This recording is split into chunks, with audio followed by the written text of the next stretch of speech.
On continue à expliquer le livre Mufid al-Mustafid. Après avoir terminé l'explication du hadith de Amr ibn Abasa, on a des explications. ومن هذا الباب أنه صلى الله عليه وسلم كان إذا صلى إلى عود أو عمود جعله على جانبه الأيمن أو الأيسر ولم يصمد له صمدا. C'est aussi pour cela que lorsque le prophète Mohammed alayhi salatu wassalam priait vers une branche ou un pilier, il se mettait vers son extrémité droite ou gauche et ne se dirigeait pas totalement vers celui-ci. Et c'est aussi pour cela, pour ne pas ressembler aux mushrikines, que lorsque le prophète Mohammed sallallahu alayhi wa sallam priait vers une branche ou un pilier, il se mettait vers son extrémité droite ou gauche. Il ne se dirigeait pas totalement vers celui-ci. Il ne se dirigeait pas totalement vers celui-ci. وَلَمْ يَصْمُدْ لَهُ صَمْدًا وَلَمْ يَصْمُدْ لَهُ صَمْدًا صَمَدَ يَصْمُدُ صَمَدَ يَصْمُدُ أي اتجه يتجه إذا جعله أمامه مباشرة. صَمَدَ, c'est le fait de quoi? De se diriger. صَمَدَ يَصْمُدُ اتجه يتجه إذا جعله في أمامه مباشرة. C'est le fait de se diriger vers quelque chose, de le mettre directement devant soi. De le mettre directement devant soi. Donc il dit que le prophète alayhi salatu wassalam ne se dirigeait pas directement vers la branche ou le pilier. Il le mettait plus vers la gauche ou vers la droite. Il dit cela par rapport à un hadith qui nous a été rapporté par Abu Daoud fi Sunanihi. Le hadith de Al-Miqdad ibn al-Aswad. Le hadith de Al-Miqdad ibn al-Aswad. Il dit ما رأيت رسول الله صلى الله عليه وسلم ما رأيت رسول الله صلى الله عليه وسلم صلى إلى عود أو عمود أو شجرة ما رأيت رسول الله صلى الله عليه وسلم صلى إلى عود ولا عمود ولا شجرة إلا جعله عن جانبه الأيمن أو الأيسر ولم يصمد إليه صمدا. Al-Miqdad ibn al-Aswad dit: je n'ai jamais vu le prophète Mohammed alayhi salatu wassalam prier vers un bois, une branche, un pilier, un arbre. Je n'ai jamais vu le prophète Mohammed alayhi salatu wassalam prier vers un bois, une branche, un pilier, un arbre, sans le mettre un peu de son côté droit ou gauche. Sans le mettre un peu de son côté droit ou gauche. Il ne se dirigeait pas totalement vers celui-ci. Il ne se dirigeait pas totalement vers le pilier ou vers l'arbre ou la branche. وَلَمْ يَصْمُدْ إِلَيْهِ صَمْدًا ou bien وَلَمْ يَصْمُدْ لَهُ صَمْدًا, c'est-à-dire il ne se dirigeait pas totalement. Il ne le mettait pas devant lui. Le hadith nous a été rapporté par Abu Daoud, walakin les savants de l'hadith l'ont considéré comme faible. Ils ont considéré le hadith comme faible. Pourquoi? Parce qu'il y a dans la chaîne de transmission un transmetteur nommé Al-Walid ibn Kamil. Dans la chaîne de transmission de ce hadith, il y a un transmetteur, un rawi, qu'on appelle Al-Walid ibn Kamil. Wa huwa da'ifun. Il est considéré comme faible. Il est considéré comme faible. قال البخاري عنده عجائب. Ce transmetteur a des choses étranges. Ce transmetteur a des choses étranges. Donc, le hadith a été considéré comme faible. Walakin, même si le hadith a été considéré comme faible par les ulama du hadith, qu'est-ce qu'ils ont fait? Même si le hadith a été considéré comme faible, les savants l'ont accepté. Les savants l'ont accepté. Pourquoi est-ce qu'ils l'ont accepté? Ils l'ont accepté pour expliquer la cause de cette interdiction. Ils ont accepté ce hadith pour expliquer la cause. On a une règle de base et on a une cause. On a une règle de base où on a une interdiction. La règle de base est l'interdiction de ressembler aux mouchriquines. C'est une règle de base qui ne change pas dans l'islam. On a une règle. Il est interdit dans l'islam de ressembler aux mouchriquines. Et on a une cause qui nous explique cela. On a justement une cause. C'est quoi? C'est que Les kuffars, eux, prient et se prosternent au lever et au coucher du soleil. Donc, en tant que musulmans, on a été interdit de quoi? De prier au lever et au coucher du soleil. La illa, la cause. La cause. Il est interdit de prier au lever et au coucher. Pourquoi? Pour ne pas ressembler, parce qu'on a une règle de base qui nous dit qu'on n'a pas le droit. Qu'il est interdit dans l'islam de ressembler aux mouchriquines. Quelle est la cause? La cause, justement, c'est que on ne peut pas prier au lever et au coucher parce que les mouchrikoun, eux, font la prière au lever et au coucher.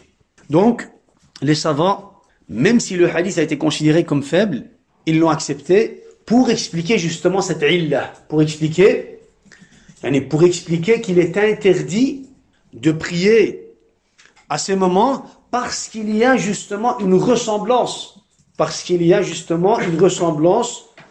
envers les mouchrikines. Tamam? Même si le hadith a été considéré comme faible, les savants l'ont accepté. Pourquoi est-ce qu'ils l'ont accepté? Ils l'ont accepté pour nous expliquer la illa, la cause. Pourquoi est-ce qu'on n'a pas le droit de prier au lever ou au coucher? Parce qu'il y a une ressemblance apparente envers les mouchrikines. Et Allah Azza wa Jalla nous a interdit de ressembler aux mouchrikines.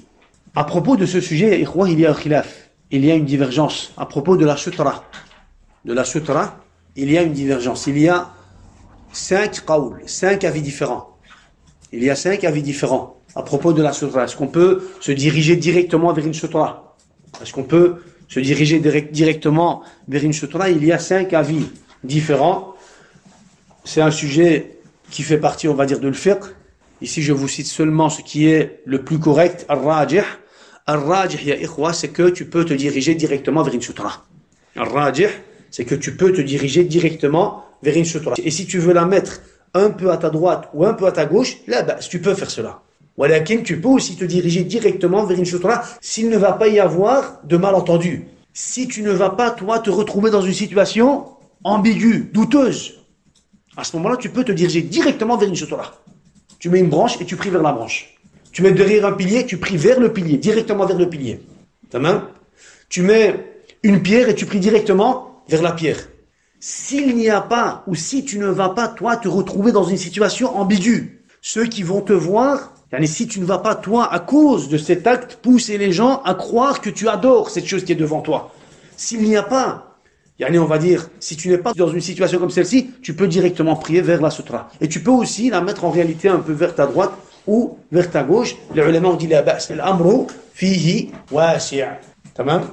Ça veut dire que il y a un khilaf, walakin c'est un khilaf qui est souple. C'est un khilaf qui est large. Tamam? Dans la continuité, il dit وَلِهَذَا نَهَى صلى الله عليه وسلم عن الصلاة إلى ما عبد من دون الله في الجملة وإن لم يكن العابد يقصد ذلك. Là, je lis du livre.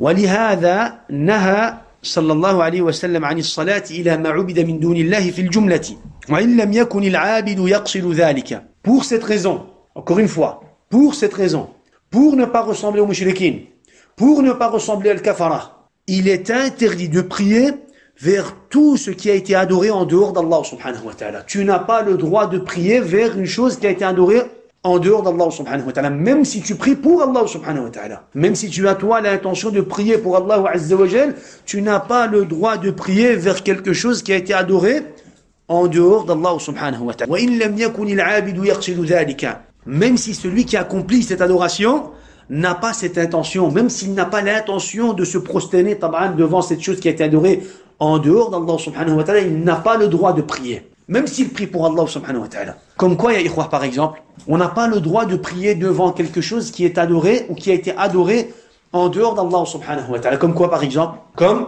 les tombes. Tu n'as pas le droit de prier devant une tombe. Parce que la prière devant une tombe est une prière qui ressemble à la prière des mouchrikines, des kuffars. Donc, l'islam nous a interdit de prier dans un cimetière ou devant une tombe. Tu ne peux pas prier. Tu pries pour Allah azza wa jal, walakin parce qu'il y a dans cette situation une ressemblance envers les kafaras dans leur prière, Allah azza wa jal t'a interdit cela. L'islam t'a interdit cela. Aussi, comme quoi, ya ikhwa, les animaux qui sont adorés en dehors d'Allah subhanahu wa ta'ala, un arbre aussi, si c'est un arbre qui a été adoré, si c'est un endroit où les gens adorent les arbres, taban, tu sais bien qu'il y a quoi? Tu sais bien qu'il y a une shubha de ressemblance, donc tu vas t'abstenir de prier devant un arbre. Walakin, un exemple qui a été cité par les savants, le feu. Le feu a été adoré par les mouchriquins, par les kafaras, en dehors d'Allah subhanahu wa ta'ala. Idhan, même si tu te diriges vers la qibla, même si en réalité tu pries vers la qibla, s'il y a entre toi et la qibla devant toi du feu, tu ne peux pas prier vers le feu. Tu ne peux pas prier devant le feu, enfin derrière le feu plutôt. Tu ne peux pas prier vers le feu. Même si en réalité tu n'as pas toi l'intention de prier pour le feu. Pourquoi? Parce que la cause ne se trouve pas dans la volonté. On ne va pas regarder toi ta volonté. On ne va pas regarder ton intention, le fait que tu accomplis quoi, que tu accomplis cette prière pour Allah subhanahu wa ta'ala. On ne va pas regarder quoi, on ne va pas regarder ta volonté. Ce qu'on va prendre en considération, c'est quoi? C'est l'apparence. C'est l'apparence. Et quelqu'un qui fait une prière ou bien une prière derrière un feu est une prière qui ressemble à la prière des mouchriquins. Donc, il était interdit de prier devant ou vers le feu. Il était interdit de prier vers le feu. L'imam Ahmad dit إذا كان التنور في قبلته لا يصلي إليه. إذا كان التنور في قبلته لا يصلي إليه. التنور يا إخوة c'est quoi? التنور c'est le four ولكن en pierre. يعني dans le sol ou alors apparent, des fours ولكن fabriqués en terre cuite, en terre cuite. Des fois c'est dans la terre, des fois c'est au-dessus de la terre. Al-Muhim, ils appellent ça at-tannour. At-tannour. Et à la base, le tannour, le fond du tannour est large et la sortie est étroite. Le prophète alayhi salatu wassalam nous parle d'un groupe de gens qui va être châtié yawm al-qiyamah dans le tannour, dans le four. L'imam Ahmad dit, si tu as devant toi, lorsque tu te diriges vers la qibla, un tannour, un four dans lequel il y a un feu, la tusalli ilayhi, ne prie pas vers cet endroit, ne prie pas derrière le four dans lequel taban il y a du feu, change de place, prie autre part, pourquoi? Parce que celui qui va te voir, et même s'il y a personne qui te voit, il y a dans cette prière une ressemblance envers la prière des mouchriquines. C'est les mouchrikoun qui font quoi? Qui font la prière vers le feu.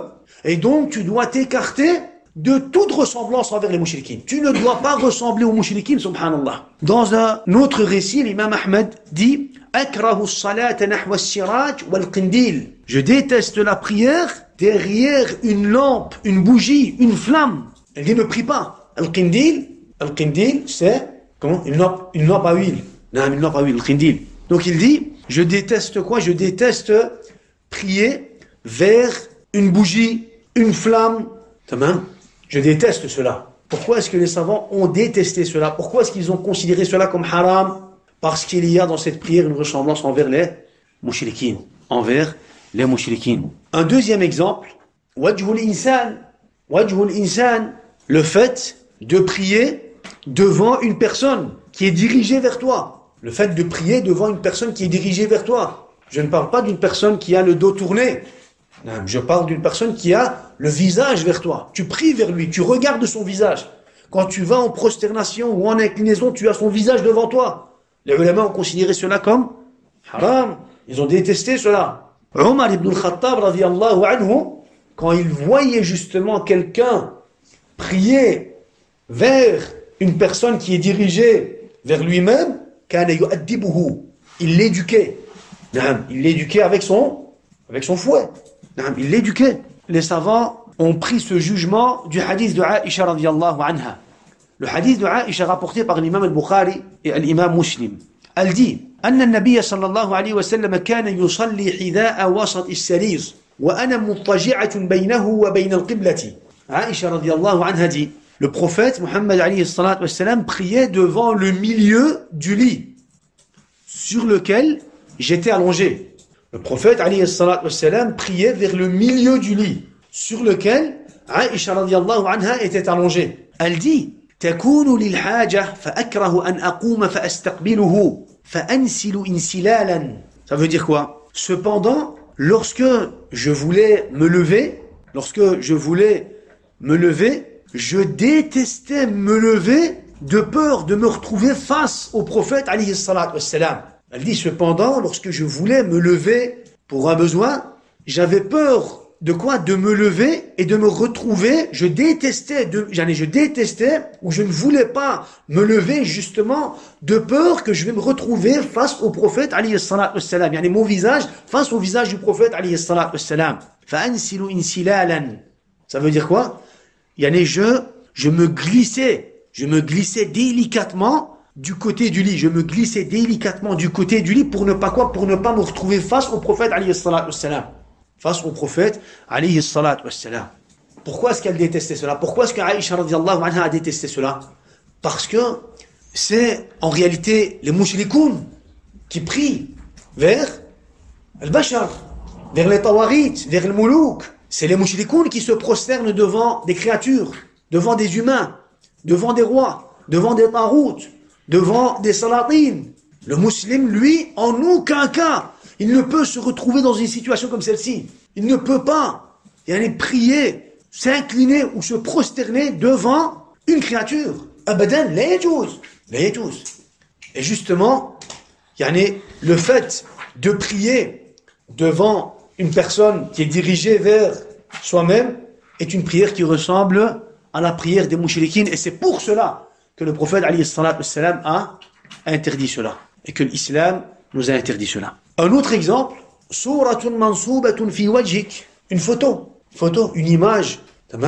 Déjà à la base, tu ne dois pas avoir de photo ou d'image sur ton mur vers là où tu vas prier. Walakin, supposons qu'il y a quoi? Qu'il y a une image, une photo, c'est la photo des parents ou d'un grand-père ou d'un savant ou encore d'une autre personne. Là, yajouz, tu dois bouger cela puis faire ta prière. Pourquoi? Parce qu'en réalité, c'est les mouchrikoun qui prient vers les photos, vers les images. Vers les photos et les images. L'imam Ahmad dit La tusalli ila suratin mansoubatin fi wajhik. Ne prie pas vers une photo, vers une image. Ne prie pas vers cela. Pourquoi? Parce que l'image ou cette illustration, l'image a été adorée en dehors d'Allah subhanahu wa ta'ala.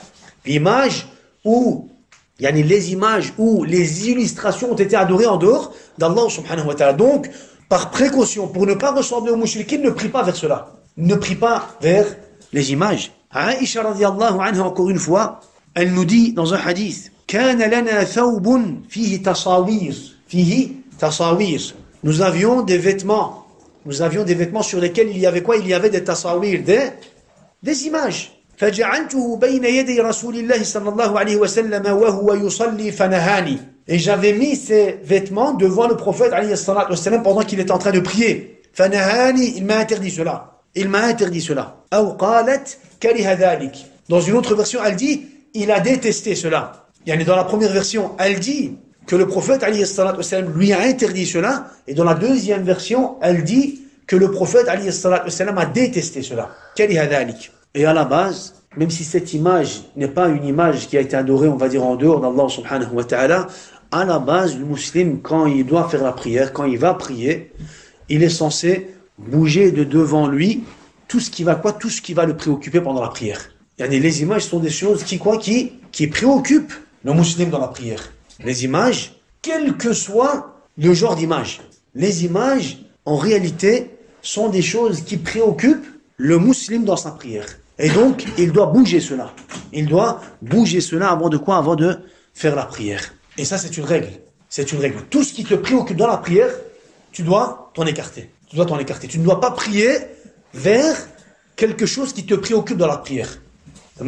Si tu sais bien que quand tu vas prier, par exemple, si tu sais bien que lorsque tu vas prier à tel endroit dans la maison, dans la chambre, tu vas être préoccupé par quoi? Par, on va dire, la peinture, par, on va dire, le décor qui est sur le mur, ou alors les écritures, ou alors, les affaires et tout ce qu'il y a autour de toi, tu ne dois pas faire ta prière à cet endroit-là. Tu dois prier à un endroit, tu dois faire de ton mieux pour prier à un endroit où tu vas être le mieux concentré. Tu dois essayer de t'écarter de tout ce qui peut te préoccuper dans la prière. Ça peut être une image, ça peut être un son, ça peut être encore autre chose. Tu dois faire de ton mieux pour essayer de prier à un endroit où tu vas être concentré. Et c'est par ce principe que Abdullah ibn Umar ibn al-Khattab, Mujahid nous rapporte, il dit لم يكن عبد الله بن عمر بن الخطاب يضع شيئا بينه وبين القبلة إلا نزعه لا سيفا ولا مصحفا. Abdullah ibn Umar ibn al-Khattab ne mettait rien entre lui et la Qibla. Et lorsqu'il retrouvait quelque chose entre lui et la Qibla, il bougeait cela. Il ne mettait ni épée, ni mushaf. Ni épée, ni mushaf. Ça le perturbait. Ça le préoccupait. Tu vois Saif devant toi. Tu t'imagines sur le champ de bataille, Akhi. Tu vois le mushaf. Peut-être tu te rappelles de certains versets. Tu te rappelles que tu devais réviser. Tu te rappelles que tu devais lire, par exemple. Donc il ne mettait rien. Ça c'est la prière. Ça c'est la prière. Donc il bougeait, subhanallah. Même le mushaf. On a des riwayats qui nous disent que lorsque le compagnon retrouvait un mushaf, ou bien le tabi'i retrouvait un mushaf vers la Qibla, il le bougeait. Et puis il faisait la prière. Parce que ça le perturbait, ça le préoccupait. L'imam Ahmed détestait de faire la prière pendant qu'il y a un kafir qui se trouve devant lui. Pendant qu'il y a un kafir qui se trouve devant lui. Ishaq ibn Rahawayh, le disciple, on va dire, de l'imam Ahmed, lui-même aussi détestait faire la prière lorsqu'il y a devant lui un mushrik ou un kafir. Ishaq rajoute لأن المشركين نجس, car les mushrikines sont impurs. Donc toutes ces situations, ya ikhwa, toutes ces situations sont considérées comme muharrama selon certains savants, makruha ou muharrama. C'est entre al-karaha et al-tahrim. Toutes ces situations sont considérées imma muharrama ou alors makruha. C'est entre al-karaha et al-tahrim. Pourquoi? C'est quoi la cause? C'est quoi le sabab? Il y a une ressemblance au niveau de l'apparence. Il y a une ressemblance au niveau de l'apparence. Toi, tu pries pour Allah Azza wa Jal. Tu te prosternes pour Allah subhanahu wa ta'ala. Tu vas commencer ta prière en disant Allahu Akbar, walakin devant ou vers le feu, derrière le feu, tu peux pas. Tu t'en écartes pour ne pas ressembler aux mushrikin. Devant une photo, une image, tu pries pas. Devant une personne qui est dirigée vers toi, tu pries pas. Si tu te retrouves dans un entourage où les arbres sont adorés, dans certains villages, il y a quoi? Il y a des arbres qui sont adorés en dehors d'Allah subhanahu wa ta'ala, tu ne pries pas vers cet arbre. Pourquoi? Parce que les mushrikoun, c'est eux qui prient vers cet arbre. Si c'est des bêtes, des animaux qui sont adorés en dehors d'Allah subhanahu wa ta'ala, tu t'écartes de là où tu peux te retrouver derrière des animaux. Et pour cela, vous pouvez revenir vers Kitab al-Tawhid, Bab, La yudbahu bimakanin, yudbahu fihi li ghayrillah. On ne sacrifie pas une bête pour Allah à un endroit où les gens sacrifient pour autre qu'Allah subhanahu wa ta'ala. Et dans ce chapitre, on avait expliqué cette règle en long et en large. فانظر كيف قطعت الشريعة المشابهة في الجهات وفي الأوقات وكما لا يصلى إلى القبلة التي يصلون إليها كذلك لا يصلى إلى ما يصلون له. Regarde comment la religion a fermé toutes les portes de ressemblance. Regarde comment la religion, l'islam, Allah subhanahu wa ta'ala a fermé toutes les portes de ressemblance avec les mushrikines, les kafaras. Regarde comment Allah azza wa jal a fermé toutes les portes de ressemblance avec les mushrikines. Eux ne prient pas avec leurs sandales, priez avec vos sandales. Eux laissent pousser leurs moustaches, coupez vos moustaches. Eux rétrécissent leurs barbes, laissez pousser vos barbes. Il est akhli, à un tel point où les juifs ont dit, qu'a-t-il cet homme? Il n'y a pas une seule chose où il ne s'est pas différencié de nous-mêmes. Subhanallah. Donc, il dit, regarde comment Allah azza wa jal, ou comment la religion a fermé toutes les portes de ressemblance envers les mushrikines, les kafaras. Il est donc interdit de prier vers une chose vers laquelle les mushrikoun prient et se prosternent. Comme il est interdit de prier vers leur qibla. Est-ce que tu peux prier vers leur qibla? Tu peux pas prier vers leur qibla.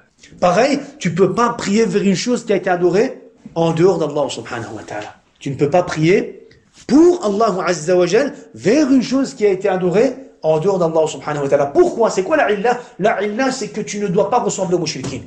La illa, c'est que dans cette application-là, si tu l'as fait de cette façon-là, il va y avoir une ressemblance. Et Allah azza wa jal nous a interdit la ressemblance. Regardez, subhanallah, à quel point c'est important. Le fait de se différencier, c'est une règle.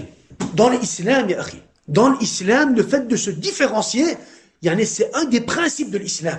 Le fait de se différencier des mushrikines dans la croyance, dans la aqidah, dans la croyance, dans les adorations, dans le comportement, dans les attitudes, dans la façon de faire, dans ta façon de vivre. Le fait de se différencier des mushrikines est un principe dans l'islam, un principe dans la religion d'Allah Azza wa Jal. Regardez, je vous cite un exemple. À quel point, subhanallah, dans un hadith rapporté par Abdullah ibn Umar, dans un hadith rapporté par Abdullah ibn Umar ibn al-Khattab, أنه رأى رجلا يتكئ على يده اليسرى وهو قاعد في الصلاة. Abdullah ibn Umar ibn al-Khattab a vu, radiyallahu anhuma, il a vu un homme s'appuyer sur sa main gauche pendant qu'il était en train de prier. Pendant qu'il était en train de prier. Donc, de cette façon.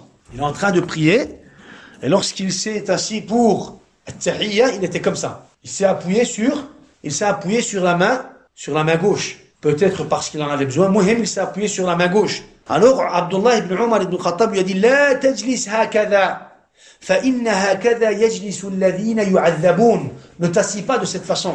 Car cette assise est l'assise de ceux qui vont se faire châtier yawm al-qiyamah. Yawm al-qiyamah. Ne t'assis pas de cette façon, car cette assise est l'assise de ceux qui vont souffrir. Ahl al-nar yawm al-qiyamah. Subhanallah. Alladhina yu'adhabun al-kafara. Al-kafara. Walakin subhanallah. Malgré que c'est une situation qui est en relation avec yawm al-qiyamah, elle ne t'assis pas de cette façon. Cette assise est l'assise de ceux qui vont souffrir, qui vont se faire châtier yawm al-qiyamah. Yawm al-qiyamah, walakin ne ressemble quand même pas à eux. Al-kuffar, al-mushrikin. C'est qui va souffrir yawm al-qiyamah? Les kuffars, les mushrikin. Donc ne ressemble pas aux mushrikin, aux kuffars dans cette assise. Les ulama ont dit, cette assise est valable. L'interdiction de cette assise est valable dans la prière et en dehors de la prière. Donc à la base, tu ne peux pas t'asseoir en t'appuyant sur ta main gauche comme ça. Le fait de quoi? Le fait de s'appuyer sur sa main gauche. Sur sa main gauche. Donc l'interdiction, les ulama ont dit, l'interdiction est valable pour la prière et aussi en dehors de la prière. Dans une autre version du hadith, Abdullah ibn Umar dit La tatashabbah billadhina yu'adhabun. Dans la première version, qu'est-ce qu'il dit? Ne t'assieds pas comme ça, car cette assise est l'assise de ceux qui vont souffrir, qui vont se faire châtier yawm al-qiyamah. Dans la deuxième version, il dit La tatashabbah billadhina yu'adhabun. Ne t'assieds pas comme ça, ne ressemble pas à ceux qui vont se faire châtier. Ne ressemble pas à ceux qui vont souffrir et à ceux qui vont se faire châtier yawm al-qiyamah. Dans une autre version, une troisième version, il dit Tilka salatul maghdubi alayhim. Ne prie pas comme ça, ne t'assieds pas comme ça, car cette prière est la prière de al-maghdubi alayhim. C'est qui al-maghdubi alayhim? Yahoud. Cette prière est la prière de ceux contre qui Allah Azza wa Jal s'est mis en colère. Ne prie pas de cette façon, ne t'assieds pas de cette façon. Cette prière est la prière de al-maghdubi alayhim. Et dans une quatrième version, il lui dit ne t'assieds pas comme ça, car le prophète alayhi salatu wassalam a interdit de s'appuyer sur la main gauche dans la prière. Et comme j'ai dit, l'interdiction est valable pour la prière et en dehors de la prière aussi. Donc, le prophète alayhi salatu wassalam, il a interdit une façon de s'asseoir. Ça c'est une façon, il y en a d'autres. Il a interdit une façon de s'asseoir. Pourquoi? Parce que c'est la façon des mushrikin, des kafaras. Même s'asseoir, ya akhi, même le fait de s'asseoir, ya akhi. Même le fait de s'asseoir chez les musulmans, ça a quoi? Ça a des règles. Tu t'assieds pas comme tu veux, tu fais pas comme tu veux, tu t'habilles pas comme tu veux, tu ne te comportes pas comme tu veux. Tu ne te coiffes pas comme tu veux, tu ne réagis pas comme tu veux, subhanallah, tu ne pries pas comme tu veux, tu ne salues pas comme tu veux, tu ne rigoles pas comme tu veux, tu ne vis pas comme tu veux. Subhanallah. Muslim yari, il y a des règles dans tout. Il y a des règles dans quoi? Dans tous les domaines. Le prophète, alayhi salatu wassalam, il a interdit de s'appuyer sur la main gauche, akhi. Pourquoi? La illa, il y a une ressemblance avec les mouchriquines, et dans notre religion, il y a une règle de base qui dit, il est interdit de ressembler aux mouchriquines. Il est interdit de ressembler aux mouchriquines. Même pour quelque chose qui pourrait paraître banal, abadan. Le fait de se différencier des mouchriquines, ya ikhwa, est un principe dans l'islam. Un principe. C'est un principe qui fait partie de quoi? De la ilaha illallah. C'est un principe qui fait partie de al-kufr bit-taghut. C'est un principe qui fait partie de al-wala wal-bara. De al-wala wa al-bara. Donc, pour conclure cette partie, le prophète sallallahu alayhi wa sallam nous a interdit de prier au lever et au coucher du soleil. Pourquoi? Tu vas dire, premièrement, pour couper toute ressemblance. Pour qu'il n'y ait aucune ressemblance entre les musulmans et les mouchriquines. Premièrement, Allah Azza wa Jal nous a interdit de prier au lever et au coucher. Pourquoi? pour ne pas qu'il y ait de ressemblance entre les musulmans et les mouchriquines dans leur prière. Premièrement. Deuxièmement, pour protéger, préserver le principe du tawhid. Tawhidullah Azza wa Jal. Tawhidullah Tabaraka wa Ta'ala. Deuxièmement, pourquoi? Pour protéger, préserver, conserver le principe de quoi? Le principe du tawhid. Pour prendre en considération le principe du tawhid. Pour ne pas tâcher le tawhid. Deuxième point. Troisième point, pourquoi le prophète alayhi salatu wassalam nous a interdit de prier au lever et au coucher? Troisième réponse, pour fermer toutes les portes qui risquent de mener la personne à commettre du kufr ou alors autre que le kufr. C'est ce qu'on appelle quoi? Saddu al-dhara'i'. Saddu al-dhara'i'. Saddu al-dhara'i'. Al-dhara'i', c'est les chemins, les portes, les causes. Al-saddu, c'est le fait de les fermer. Saddu al-dhara'i', c'est le fait de fermer les portes qui risquent de mener la personne à commettre un haram, un kufr akbar, ou alors un kufr asghar, ou alors un haram en général. Un haram en général. C'est pour cela que les savants ont dit al-muharramat qisman. Il y a deux catégories de haram. Les interdits et les chemins et les causes qui mènent la personne à commettre ces interdits. Les savants ont dit, il y a quoi? Il y a deux catégories de haram. Il y a les interdits et les chemins. Les chemins et les causes qui mènent ou qui risquent de mener la personne à commettre ce haram. Donc, ces chemins et ces portes, tu dois les fermer. Ils ont dit aussi, les adorations ou les bonnes applications, les adorations sont de deux catégories. Les bonnes applications, al-ibadat, les adorations et les bonnes applications. Deuxième point, ou deuxième catégorie, les chemins et les causes qui mènent la personne à commettre, à appliquer ces bonnes adorations, ces bonnes applications. Donc, il y a des portes que tu dois fermer et d'autres que tu dois ouvrir. اعلم أن الذريعة كما يجب سدها يجب فتحها. Sache qu'il y a des portes que tu dois fermer et d'autres que tu dois ouvrir. لكن ليس في محل واحد. Mais attention, tu ne peux pas toi te permettre d'ouvrir et de fermer la même porte. Tu vas soi-disant avertir les gens de commettre du shirk, mais tu vas ouvrir toutes les portes qui mènent les gens à commettre du shirk. Tu ne peux pas. Tu ne peux pas toi ouvrir et fermer les mêmes portes.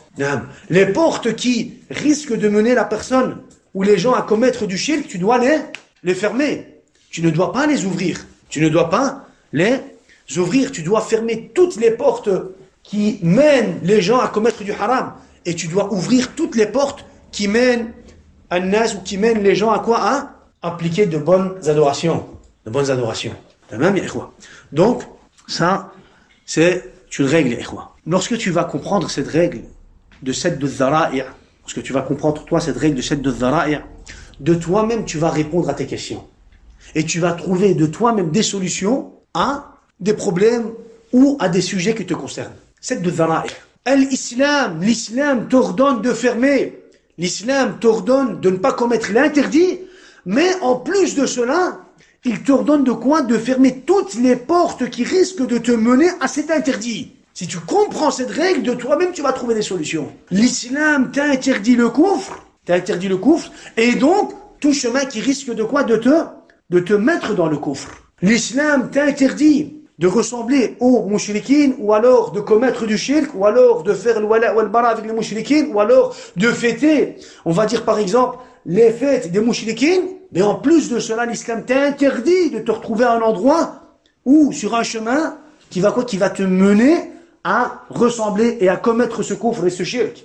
Tamam? C'est pour cela que c'est important. C'est l'islam qui te demande de fermer cette porte. C'est pas à toi de fermer cette porte. C'est pas toi qui fermes cette porte de toi-même. C'est l'islam qui te demande de fermer cette porte. Pourquoi? Parce qu'à cet endroit-là, il y a le kufr. À cet endroit-là, il y a shirk. À cet endroit-là, il y a al-wala bil kuffar wal bara min al-muslimin. À cet endroit-là, il y a quoi? Il y a, par exemple, des sujets de kufr.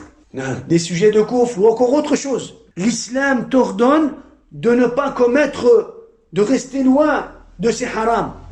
Mais en plus de cela, l'islam t'ordonne de fermer cette porte. À quoi? De fermer les portes, toutes les portes. De fermer toutes les portes qui risquent quoi? Qui risquent de faire en sorte que tu vas te trouver dans ce haram-là. Donc tu ne peux pas toi avertir et ouvrir une porte.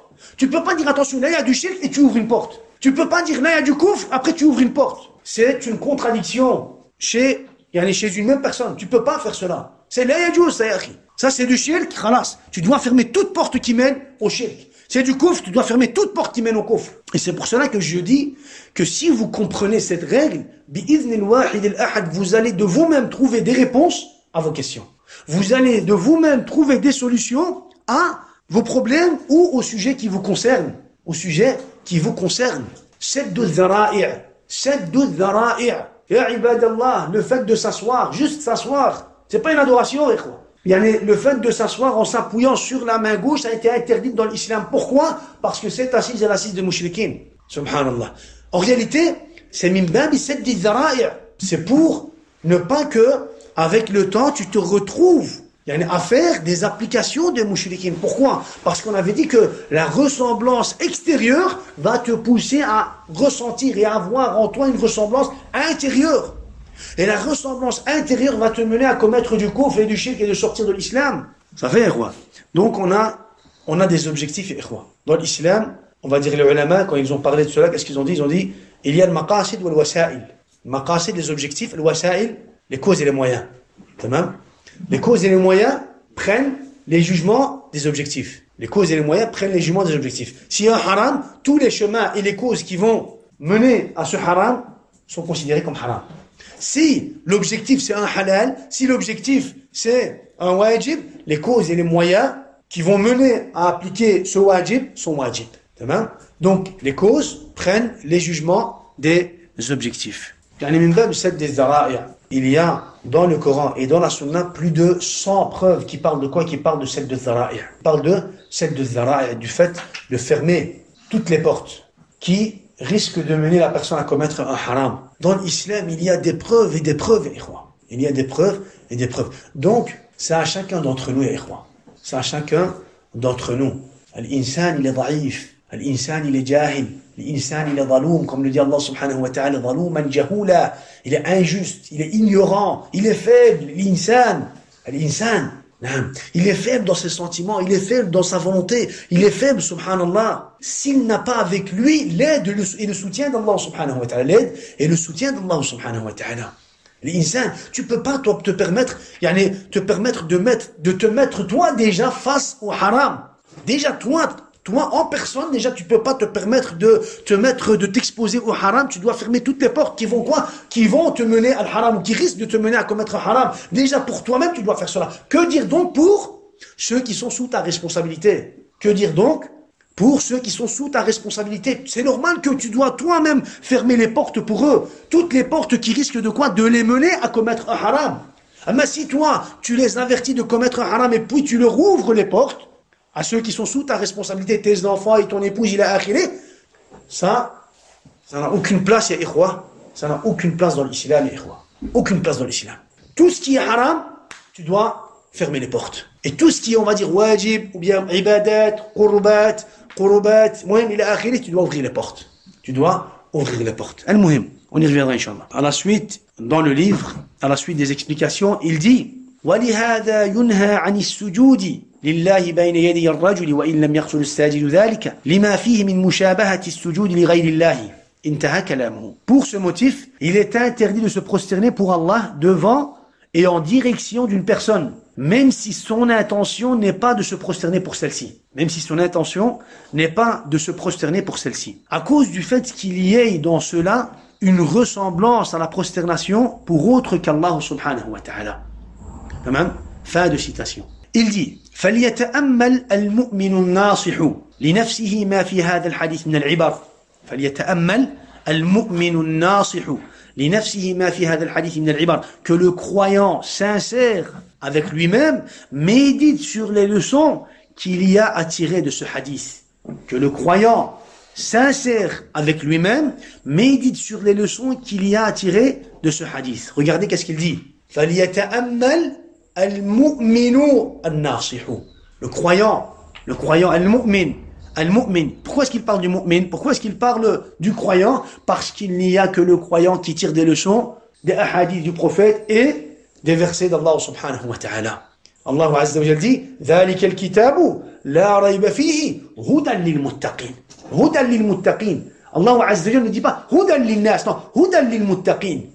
C'est une guidance pour l'humanité. Le Coran est une guidance pour l'humanité. Walakin, il n'y a en réalité que les pieux, les sincères, les croyants, les musulmans, muahidines qui vont quoi? Qui vont profiter de la guidance du livre d'Allah Azza wa Jalla, le Coran al-Karim.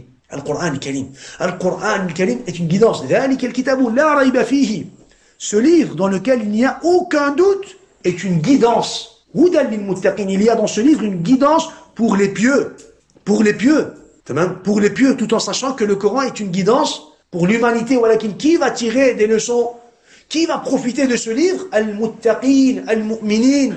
Al-Mu'minun nasihu. Le croyant sincère envers lui-même. Le croyant sincère envers lui-même. فليتأمل المؤمن الناصح لنفسه ما في هذا الحديث من العبر. من العبر. C'est quoi العبر?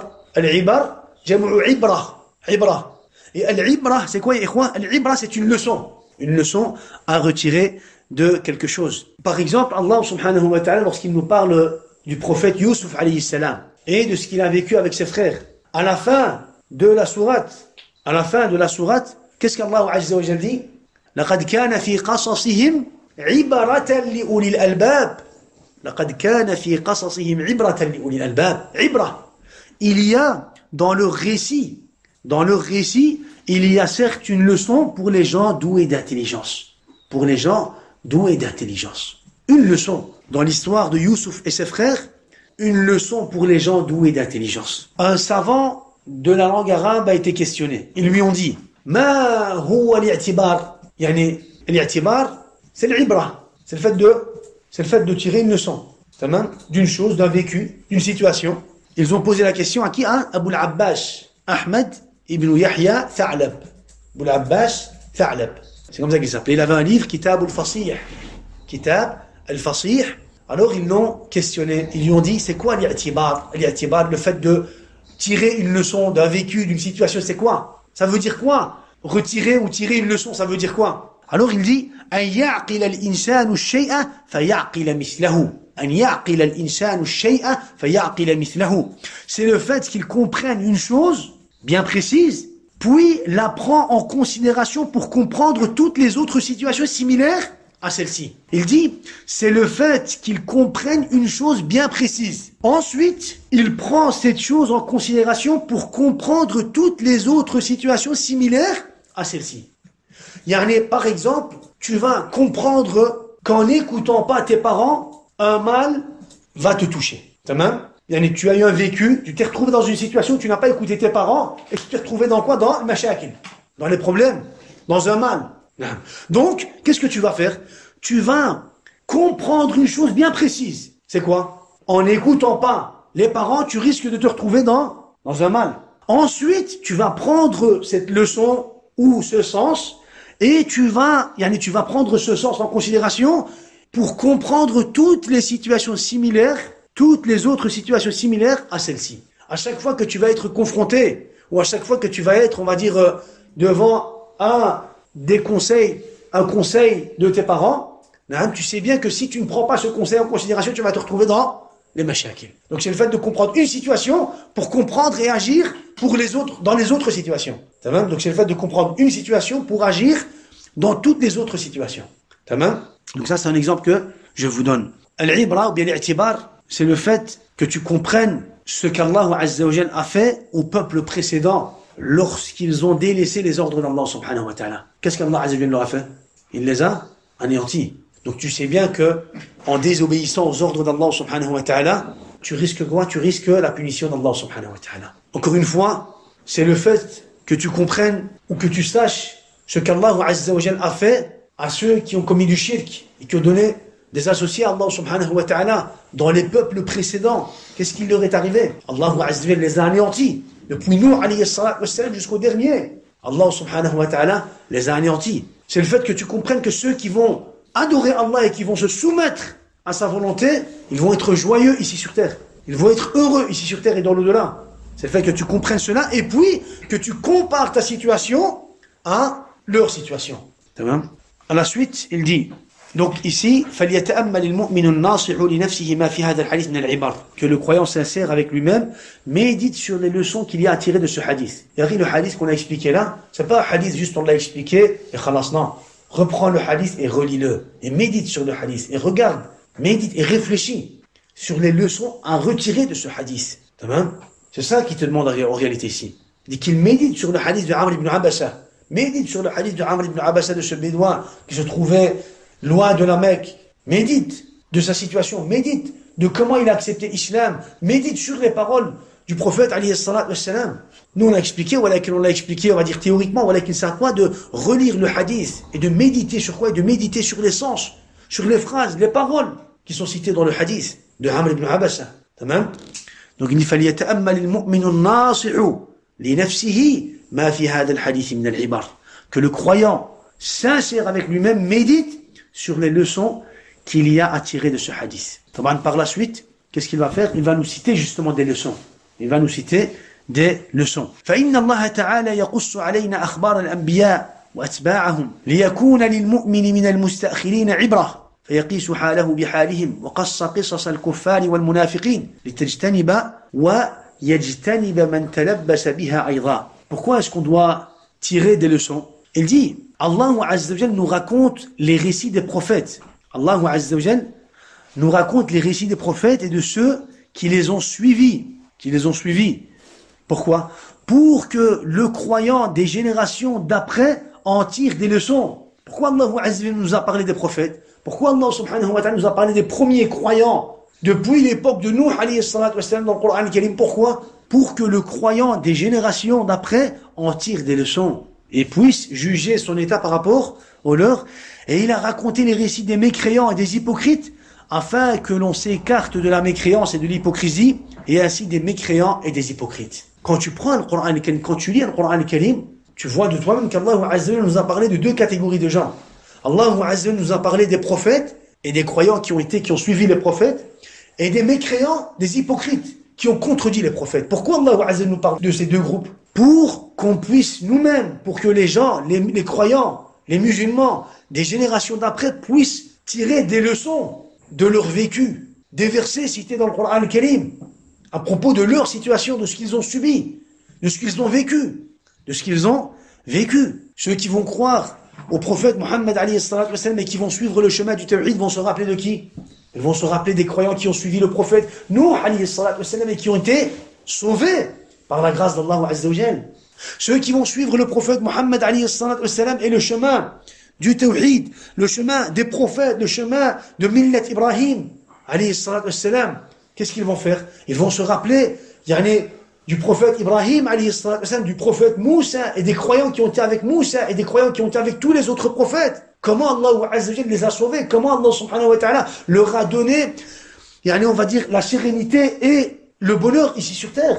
Ceux qui vont contredire aujourd'hui la da'wah des prophètes, le tawhid, la da'wah des prophètes, qui vont contredire le Coran wa Sunnah, qui vont contredire l'appel des prophètes, qui vont commettre du shirk, qui vont falsifier, qui vont changer, qui vont rendre le halal haram, et qui vont, on va dire, tourner dos à l'islam. Qu'est-ce qu'on doit faire? On doit justement, au jour d'aujourd'hui, les comparer à ceux qui ont fait pareil dans les peuples précédents. Et on doit juger leur situation par rapport à la situation des premiers. Par rapport à la situation des premiers. Pourquoi? Comme le dit les ulama, al-hukmu huwa nafsu al-hukm.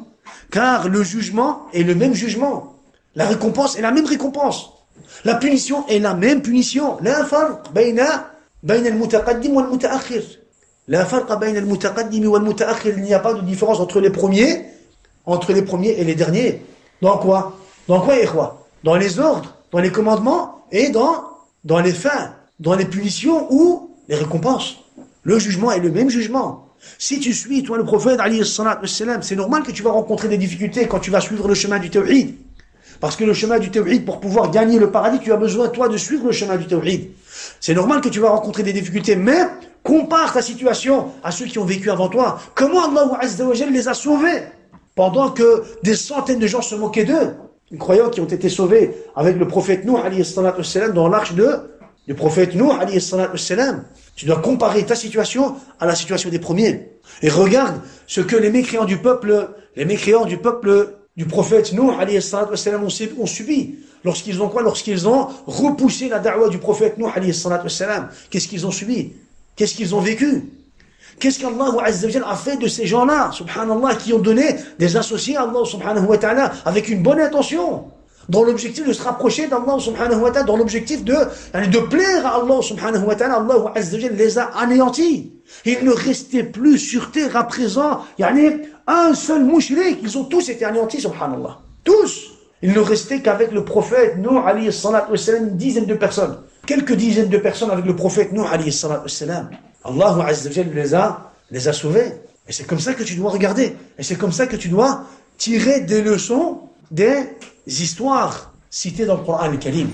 Citées dans le Coran al-Karim. Allah subhanahu wa ta'ala ne nous a pas cité les histoires dans le Coran al-Karim dans l'objectif de quoi? Tout simplement pour qu'on ait, on va dire, des textes et des récits dans le Coran al-Karim. Non, ya ikhwa. Allah subhanahu wa ta'ala ne nous a pas cité ces histoires pour qu'on ait des histoires ou tout simplement, on va dire, des textes dans le Coran al-Karim. Allah Azza wa Jalla nous a cité cela pour qu'on puisse en tirer des leçons. Des leçons, ya ikhwa.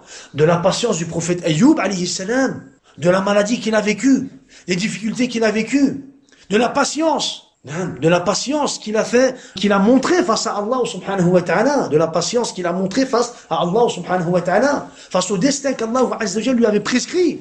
L'épreuve du prophète Yaqub alayhi salam, ou du prophète Yusuf alayhi salam, le fait qu'ils ont été loin l'un de l'autre. Pourquoi Allah Azza wa Jalla nous parle de cela?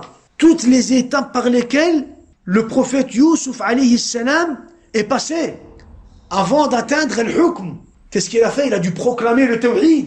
Il a dû à chaque fois proclamer le tawhid. Il a dû à chaque fois inviter les gens à se soumettre à Allah Azza wa Jalla par unicité. L'épreuve du prophète Ibrahim alayhi salam, lorsqu'il a proclamé le tawhid, il a été jeté dans le feu. Et Allah Azza wa Jalla a changé pour Ibrahim alayhi salam une règle universelle. Tu peux pas au jour d'aujourd'hui changer cette règle universelle. Tu peux rassembler toutes les forces. Tu peux pas changer toi cette règle universelle. Le feu brûle, point. Tu peux pas toi ramener un feu qui ne brûle pas. Tu peux pas changer cette règle. Pourquoi? C'est Allah qui a mis cette règle. Allah a créé cette règle dans quoi? Allah Azza wa Jalla a créé cette fonction dans le feu. Le feu va brûler.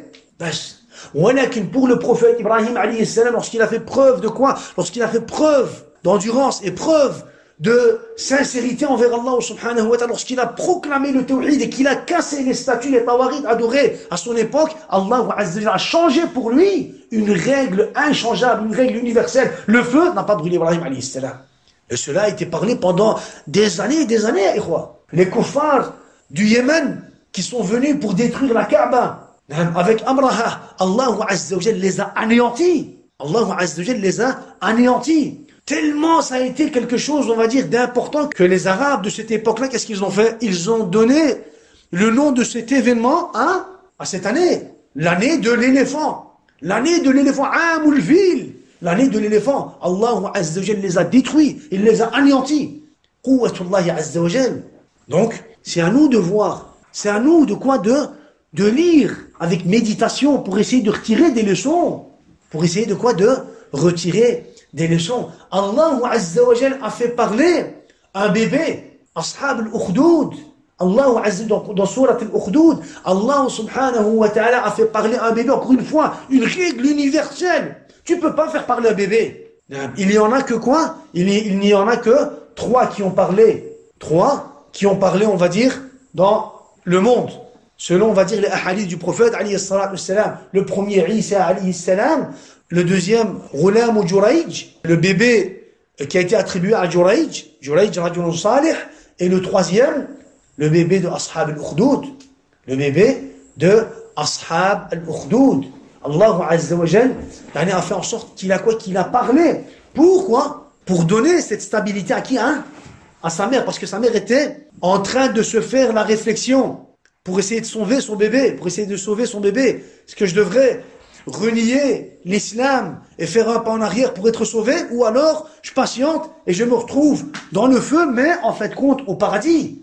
Elle se faisait la réflexion, Allah Azza wa Jalla a fait parler ce bébé, et cette mère a trouvé la stabilité avec les quelques paroles de ce bébé, subhanallah. Et on est capable de citer autant d'exemples, et autant d'exemples. Ishaq, Ismaïl, les prophètes, alayhimus salatu wassalam. Pourquoi Allah Azza wa Jalla nous parle de ces gens-là? Pourquoi Allah Azza wa Jalla nous a parlé de Ashab al-Kahf, Ashab al-Ukhdud, Dhul Qarnayn? Pourquoi? Pour qu'on puisse à chaque fois tirer de leurs histoires des leçons. Ibra ya ikhwa. Donc on va se suffire avec ce qu'on vient de citer et on continuera Inch'Allah la fois prochaine. Bi'idhnillah. Barakallahu fikum wa jazakumullahu khayran wa subhana rabbika rabbil izzati amma yasifun wa salamun ala al-mursalin walhamdulillahi rabbil alamin.